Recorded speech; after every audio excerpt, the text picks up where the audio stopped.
and they've had 6 of their 12 opponents they've held to under 100 yards rushing. So, that's kind of how they're built to try to stop the run, to always get that extra hat in there. So we've got to do a great job, again, of just targeting them and good, clean execution in all phases. They're number 24 in the country in third down defense, and they're top 20 in third down offense. So this speaks to their efficiency, all right, because they're keeping the ball and they're getting off the field at a very high rate. And so that when you look at them statistically, that's what's generating some of those numbers that you see. Again, only 2 teams have had over 400 yards on them in 12 ball games. So very efficient football team, a team that doesn't beat itself, and obviously is incredibly well coached. So excited about it. Looking forward to going up to Charlotte on Friday. Hopefully we'll have a great crowd up there. It's going to be beautiful weather. And I don't think it's supposed to rain. Last year I think it rained the whole entire game. So I think it's going to be a beautiful night and a great matchup with Clemson and Virginia. Any questions? Looking at Perkins' coach, his experience, you talked about his arms and his legs. Is he not only the best quarterback you faced this year, but probably the most dangerous you think? Well, I think the best quarterback we face is in practice every day. To be honest with you, because practice is competitive for us. So we go out and try to win every day at practice. But as far as not on our team, he's as good as anybody we've played in what he does. Everybody has different strengths. If you're just gonna, depends on what you're asking. I think as far as dynamic, he's the most dynamic guy we've played, and dangerous. Because he can throw the football and he can run like a running back. So he's just incredibly dynamic. But we've seen some good players. I think the kid from North Carolina is a great quarterback. I think he's a really good football player. It's going to get better and better. But this kid here is a grown man. I mean, he's a winner. I just love his heart. If you could cut this guy open, man, he's got a giant heart. He's a winner. He just loves to compete. You can tell that there's just this huge belief that he has in himself, but also everybody else has it in him. And as a competitor, you have a great appreciation for that. I mean, he's a guy that you're gonna have to beat, and you're gonna have to play 60 minutes against him because that's what he's gonna do, and you have to match that. Coach, 7 different Coastal champions in 7 years. You juxtapose that with your side getting there 5 years in a row to just kind of illustrate the consistency that you've been able to maintain, especially in this day and age where parity seems to be everywhere.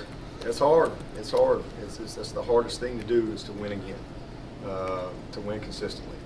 I think it's just really hard to sustain over a long period of time. And so for us to have 9, 10-win seasons and get back now for a 5th time, I mean, that's our greatest accomplishment is the consistency, not just on the field but off the field. 8 of our 10 years we've been top 10 academically. 8 out of the last 9. So that type of consistency as a program is the greatest accomplishment that we've had. Number 2 receiver, Reed. Yep. How I guess are they moving him around? Yeah, he's a good player. He'll be in the slot. He'll line up everywhere, and he's also the best returner in the country. I forgot that. He leads the nation in return. So a great player. And their receivers as a group, they make a lot of competitive plays. I mean, they fight for the ball for this, and you can just tell again they're just all on the same page. The quarterback believes in them; they believe in him, and there's a lot of plays. I mean, I think 2's got 70 catches, so just a very productive player, and definitely a guy that they're going to position to have a chance to get the best matchup. Coach Elliott was saying the difficulty or the versatility of their outside linebackers is difficult to account for. Just kind of your impressions of what they do. Yeah, 11's like 6'7", 14's like 6'5". I mean, they're just 2 big, long defenders, and they're oaky front, but they got a lot of overhang. Always kind of got overhangs, what we call overhangs. Guys outside, and they've had some injuries, so they've had to last game or so they've had to use their personnel a little differently. And again, it's just again a credit to them and finding a way to maximize their roster.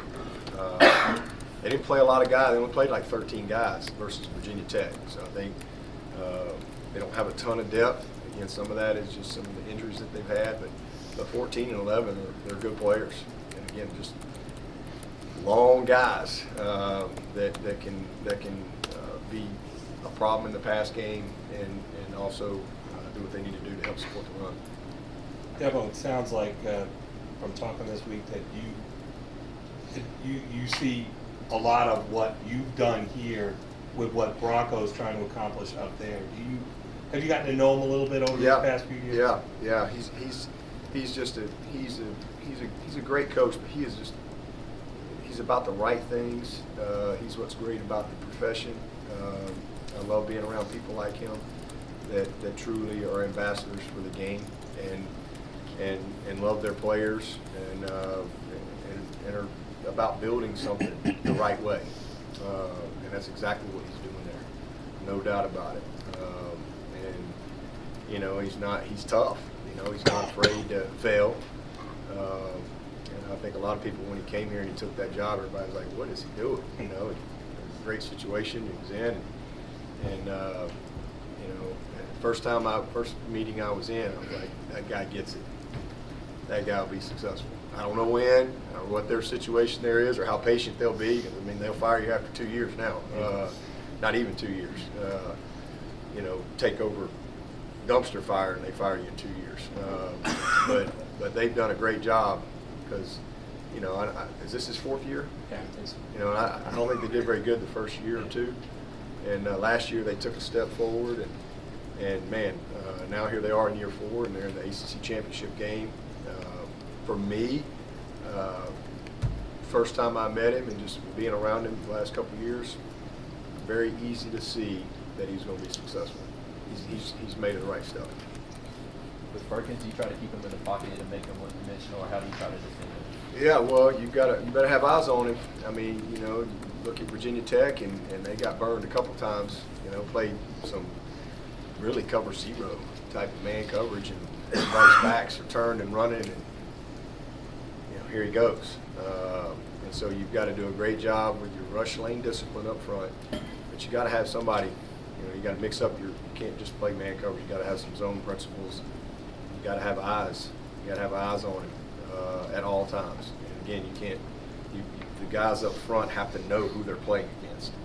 You know, there's a style of play that you have to play with, technique-wise, when you're playing a guy like this. So yeah, we got to try to keep him in the pocket. And I'm sure they're going to try to do things to get him outside the pocket. I mean, we're disruptive up front. They know that. So you know, I wouldn't be surprised if you know, they move it, and you know, whether it be guard pulls or whatever, to try to create a new launch point and buy some time to get some plays down the field and things like that. So we've just got to do a good job of definitely keeping him in the pocket as best we can. But when we do, because he'll hurt you vertically as well. So it's the rush lanes, and then it's the discipline. If we do have zone droppers, you know, being able to rally, and if he breaks free, keep him contained. When you do play zone, or when teams have played zone, how good are they at passing games? Great. That's what they do. I mean, the ball comes out quick. I mean, and again, most of there are a lot of RPO stuff, and zone read stuff, and all that, but they do a lot of draw RPO too. And we've done some of that in the past. You know, so it's if it's not there, if the quick game's not there, he runs it. So you know, he gets everybody coming up the field with pass sets, and then he just finds a lane, or he has a lead draw type of deal. And I think he does a great job of recognition. He's a very smart player. Does a great job with his cadence and things, and manipulating movement on the defense to try to get tips on the pressure, tips on the coverage, and he's just a very smart player. So he's pre-snap a guy that we're going to have to do a great job with, because you know, if you don't do a good job with your disguises and things like that and leverages, you know, he knows what to do with the ball. He knows where your weakness is, and there's a weakness in every call. Dabo, not besides Clemson, what did you see this year in the ACC that makes you think that the conference was on the upswing this year and then will be better next year? Well, I saw a guy like Sam Howell. I saw Mac Brown come in and take North Carolina to a bowl. We got 10 bowl teams, and I think that's 42 bowl teams in 4 years. So, to me, it's just more of the same, just consistency. Some years you might have a little more top-heavy teams than maybe other years, and we certainly have had that. We've had those years where, it's been us and Florida State and a couple other teams that are pretty doggone good, and then we've had some years like this year where you just kind of have a lot of people kind of clumped in the middle, if you will. But it's a very deep league, and 10 teams make bowls. There's a lot of teams that can win, and they've had winning seasons. So I think that kind of speaks for itself. Again, our league never gets the credit. Our league never gets. Doesn't matter what we do. It's been that way forever. Our league doesn't get a lot of recognition for what's happened, but we've been very successful as a league. 3 out of the last 6 national championships, and so I know, and all these other things are perception oriented. Who's ranked what, and this and that. Who knows? You don't play everybody. It's a lot of hypotheticals, but I just know what I know, and I know what reality is, not what people tell me. I know what reality is, and this is a very good league. I've been in it a long time. I don't think this year's as good as maybe a couple of years ago, as far as just maybe the strength of some of these teams. Obviously, they've had transition at Florida State, and a few coaching changes and things like that. But listen, it was just a couple of years ago, Lamar Jackson was over there playing at Louisville. You look at all the quarterbacks that play in the NFL right now, the majority of them are from the ACC. So I think the quarterback play of some of these guys, I think Satterfield going to Louisville, he's already done a great job in his first year, and they were a mess last year. And in 1 year, he's turned them around. And what you see Bronco doing, Florida State, it's just a matter of time before they're Florida State again. They got great talent down there, always will, always have. This is a very good league. I think what you see Jeff doing down there at Georgia Tech, I think is obviously they're completely transitioning a whole program down there from a schematic standpoint, and it takes a little bit of time, but I think they've competed. But they're one of those teams that were a little behind this year. And I think just, again, the depth of the league, 42 bowl teams in 4 years, a lot of consistency, and then you look at what's happened in the postseason. Our teams have done a great job in the postseason. And so from a league standpoint, it's been fine. Again, I don't walk around waving a flag like some of these other people do. I focus on Clemson and who we are as a team, who we are as a program, and I think that we can match up with anybody. Did you see the Texans play the Deshaun and Duke Johnson? I did, man. I got it in. Put it in. Put it in. We'll open up with that. First time in the red zone. What you just That was a great play, wasn't it? That was a great play. Deshaun diving. He likes the right side of the end zone. I don't know what it is. So he's always like over on the right side, whether he's hurdling a guy or diving a guy. It just always happens on that side. What a great play that was. Super cool. Coach, do you like the fact that a player like Avon says it's ridiculous and crazy that you guys are ranked third, and they kind of use this as motivation, take the slightest, reception slight against your program and using it as fuel? Well, I mean, I think when you've won 27 in a row, you better have some fuel. Anytime you can get fuel, anytime you can get a little fill up, that's great. Top it off a little bit. I think the greatest motivation is self-motivation. If you gotta be artificially motivated to be great at something, you ain't ever gonna be great. The greatest motivation is self-motivation and pride in your performance and doing a great job at what you do and doing it over and over and having a standard that you believe in. should be the greatest motivation. But when you're in competitive situations and you get a little fuel on the way, ain't nothing wrong with that. That's good. So, I mean, these guys are. I mean, you're talking to a guy who's won a bunch of ball games. You know, he's played in some big games. So, you know, Virginia didn't offer him, I don't think. Not sure why, but, you know, I'm sure that's a motivating factor for him going into a game like this. So I think all competitors are, you know, Tom Brady's 42 years old. I'm sure he's self-motivated, but I'm sure he takes every little nugget he can get. I think that's just part of competition, but, you know, there's no greater motivation than self-motivation. Based on what you said about the league, do you have an opinion on why the perception isn't better nationally about the ACC? It's the media. I mean, it's what drives everything. It's what drives every perception. You know, I mean, that's what it's put out there. That doesn't mean there's bad people out there. It's not chastising anybody, you know, but I just think other programs get the benefit of the doubt from time to time. And for whatever reason, you know, our league, certainly Clemson, we don't really get the benefit of the doubt.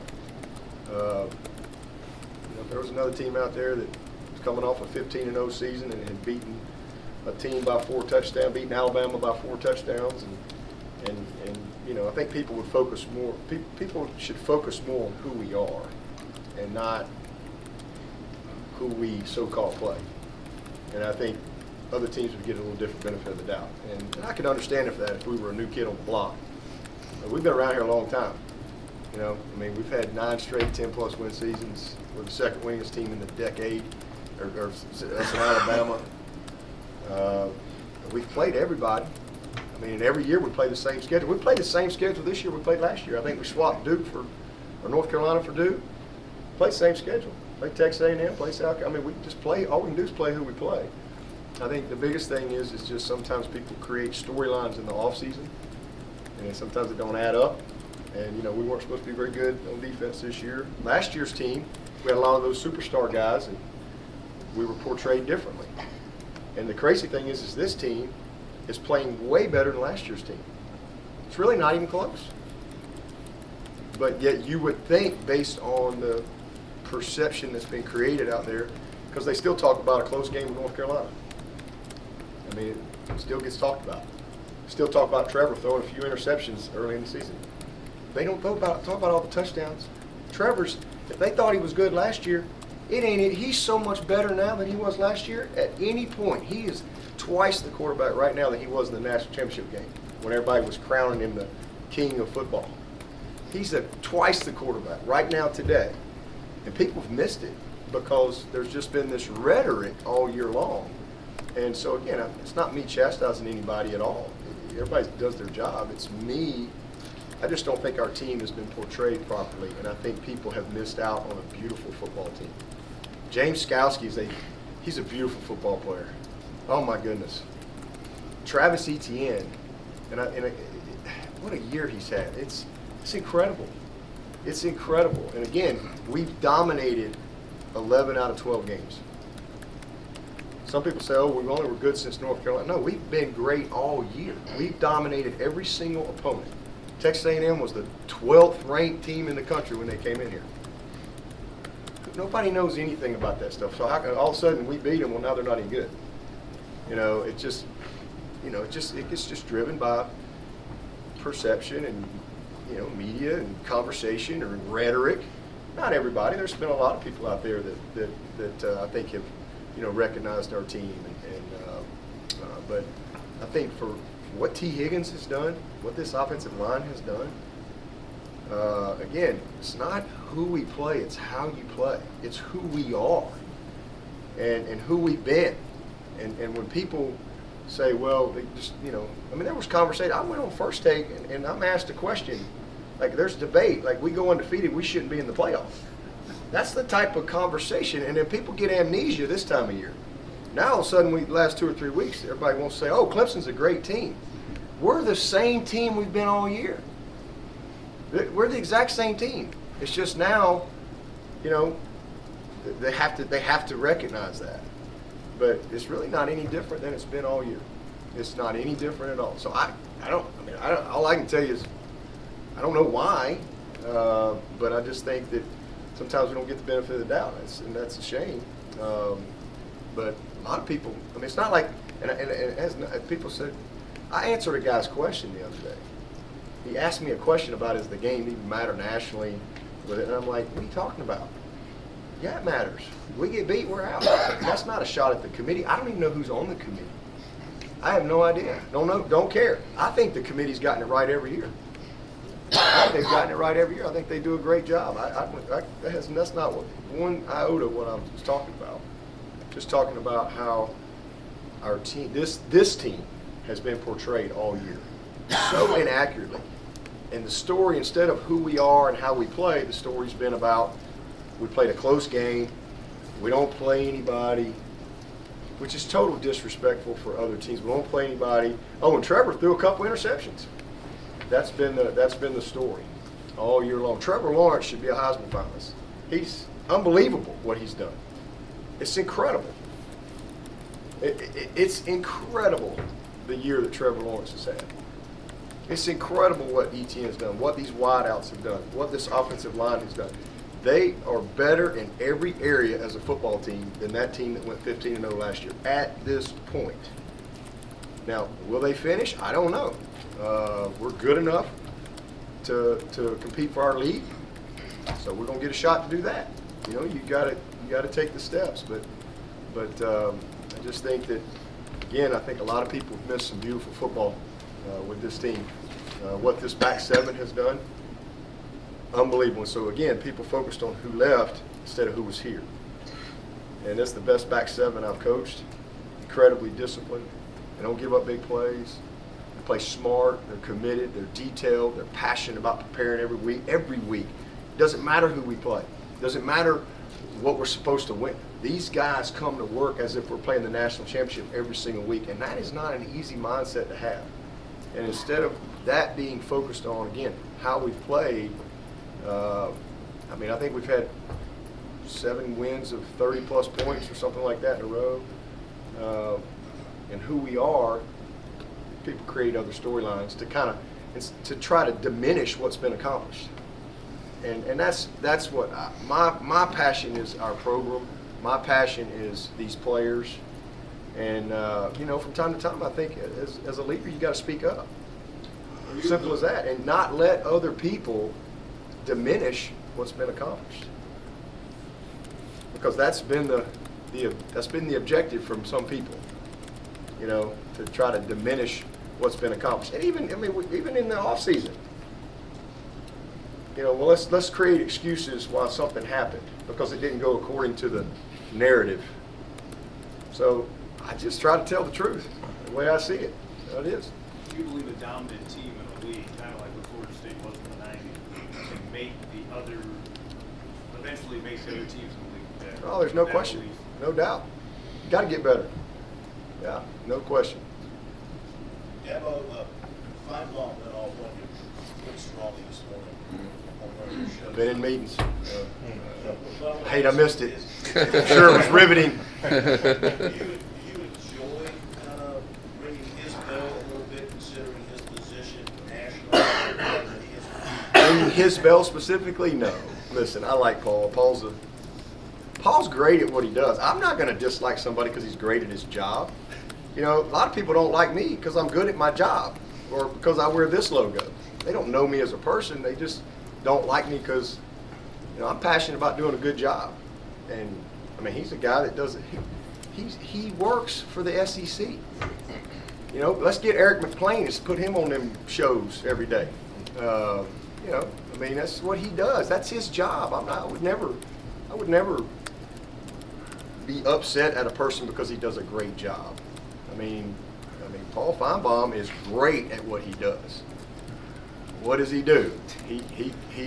Which way do we need it to go? Well, no, back that way. And he's great at that. That's what he does. And he creates great conversation and great drama. So I would never be upset if somebody does an awesome job at what they do. Again, he's kind of said it before. We're the Red Sox. He's the Yankees. You know, you're not going to have the Yankees guys stand up and talk great things about the Red Sox. That's not what he's paid to do. So I think he does a wonderful job. But at the end of the day, listen, I don't know what he said, don't really care, but I learned one of the best lessons I've learned is that you don't worry about criticism from people that you wouldn't seek advice from. So I get a lot of criticism. If it's somebody that I'd go sit down and seek some advice from, then that I might listen to that. He said you need a pacifier and you need to be taking a timeout. They do what now? He said you need a pacifier and you need to be taking a timeout. Hey, there you go. See there? Great conversation. I'd like some time out. I'd like to take a nap. Y'all remember first grade? I love that. Mrs. Puckett. I had Mrs. Puckett in the first grade.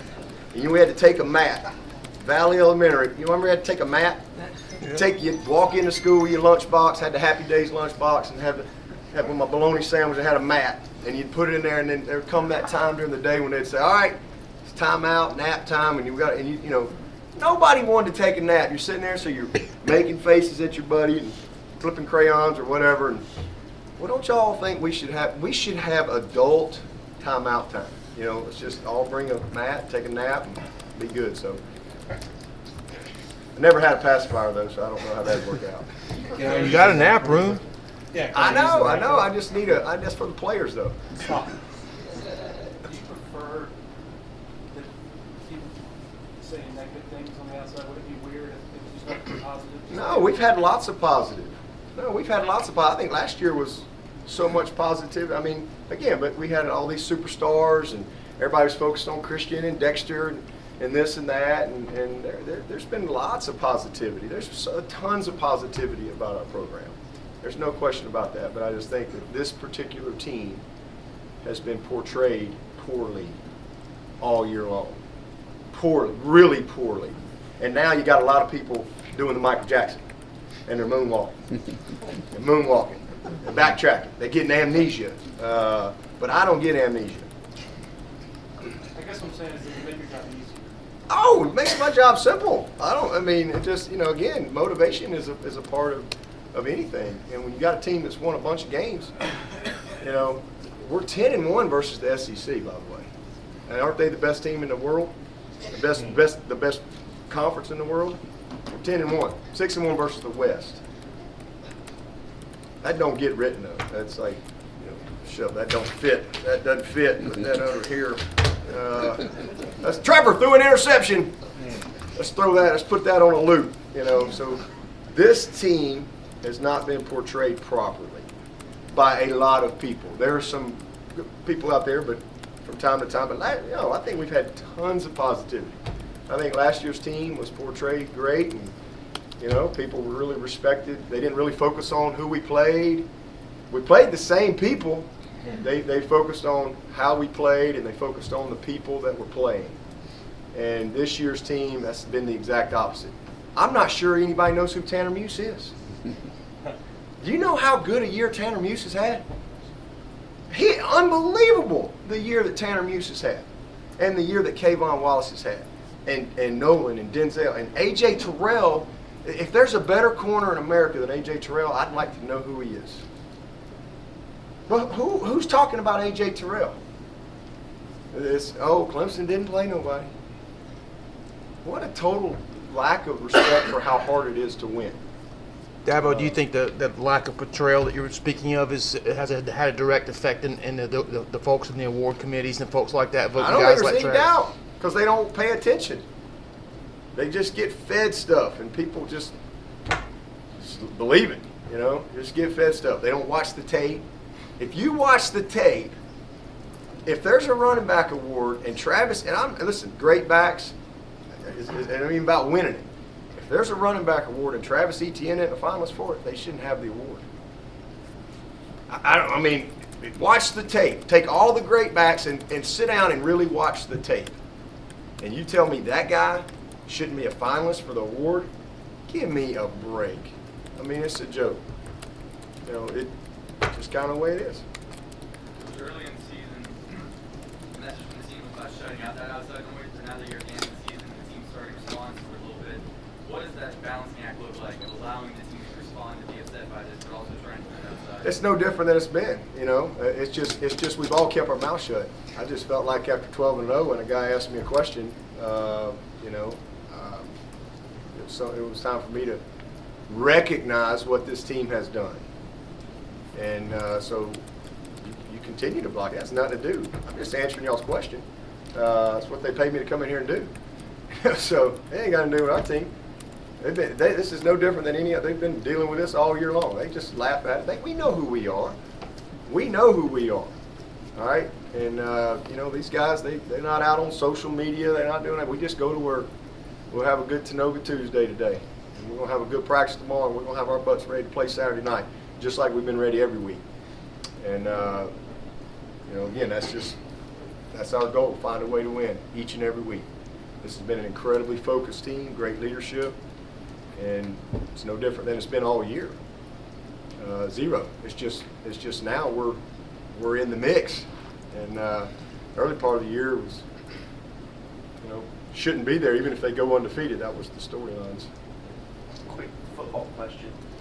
Braden Galloway, at what point do you take the scout team jersey off of him and start getting him? We've started working him some already. We've started working him a little bit in the open days, and he'll be, you know, ready to go once we get past this game and get right into bowl prep. You know, it's a very different bowl season this year. You know, obviously we're gonna find out where we're going on Sunday, regardless of what happens in this game. But the schedule is very different. You know, like this because this game's a whole week later. So, and we got finals next week. I mean, we're gonna have to. I mean, we're gonna start practice next Friday, regardless of what happens. And in the past, we've given them like a week and a half off. But it's just a very different time frame this year. And again, regardless of what we're gonna be either in the playoff or we're gonna be in a great bowl. So regardless of where we are, the time frame is very different. So we've already started working him a little bit. And then we'll obviously, when we do get into bowl prep, we'll be full speed ahead. So it's going to be a big shot in the arm for us. Yeah, I was going to say, how much do you think he can help you? Well, we'll see. You know, I mean, we just got to see where he is. I mean, he hasn't. I mean, he's because you can't sit there and rep a guy in game week who's not going to play. So he's been the scout team guy all year. So physically and athletically and all that, he's sharp and in shape. And it's not like he's been sitting on a shelf. But he hasn't been executing, you know, within our system and things like that. So timing and stuff. So we'll just have to see where he is. But he's a great player. I know he was a freshman last year and, you know, had a moment here or there, but he's going to be an outstanding tight end for us and a guy I'm really proud of, just how he's handled himself, his attitude, how he's come to work every day. Knowing he can't play, how he's just approached it, power hour, all those things. I'm proud of Brady.